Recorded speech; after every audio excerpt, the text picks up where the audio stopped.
Today we're going to be learning about using diminished chords. We're going to follow what we did in the last lesson, using two diminished chords to get to a minor chord.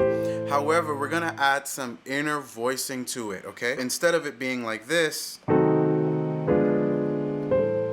it's going to be more like this. Alright? Hey guys, welcome to the 5th lesson in this diminished passing chord series.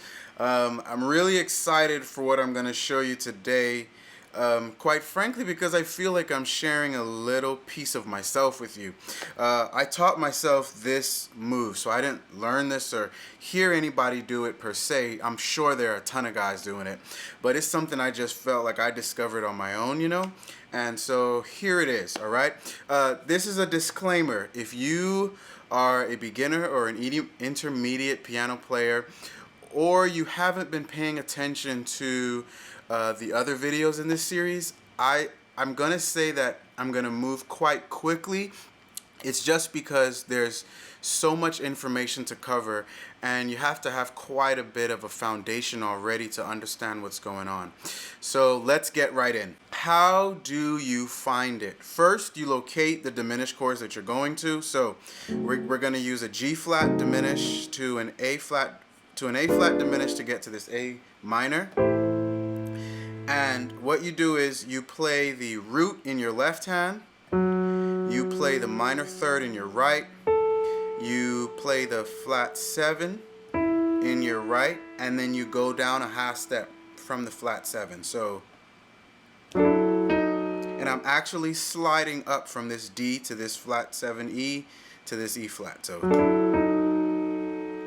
and then you do it on the A flat, you find the root, you get to play the minor third, you play the flat 7, all that together, and then you go down a half step. So, all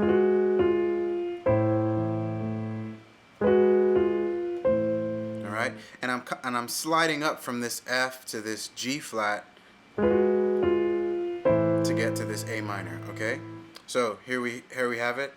All right, now let's see its application in a song. So.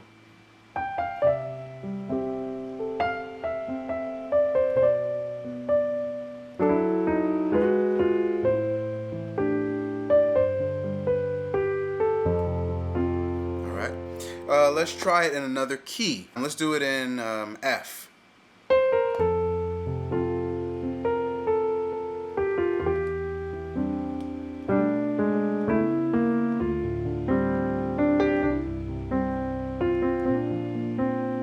Okay, so you should be doing that in all 12 of your keys, all right? Something that I like to do is I like to double up on that inner voicing movement. So let's get back to C. Instead of just doing it, playing the bass note in my left hand, which would be just G flat, then the A flat to A, I may go down an octave lower, and then I may play an octave of the inner voicing movement. So it's like this.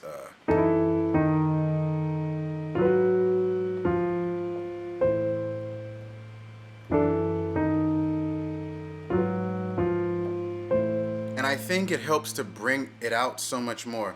So let's hear what that sounds like. Maybe there's a difference to your ears.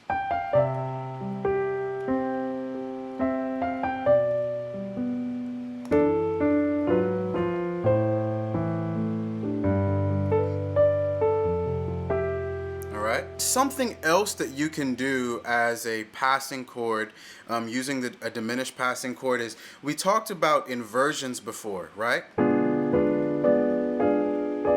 Well, you don't have to use two different diminished chords to get to this minor chord. You can just simply use this inversion and then play that inner voicing movement, right? So, and its application of how you find it is the same, okay? So we're not going to go over it. I'm just going to show you how you can use it. So I'm going to use this D diminished to an F diminished to an A flat diminished to get to this A minor, which you should know by now, they're all the same chord, just inversions of one another, all right? So it'll be like this.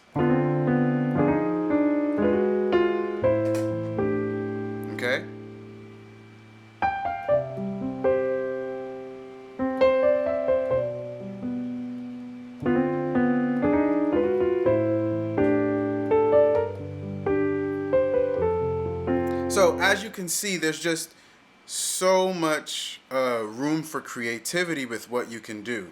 All right, so we're gonna stop right there. Thanks so much for watching. I appreciate you if you have watched the first video, the second video, third video, fourth video, and then the fifth video, or you only watched one video and you said, I'm tired of that guy. It doesn't matter. I still appreciate you. I look forward to seeing you in the next video, and always remember, great worship leaders are always learning. See you next time.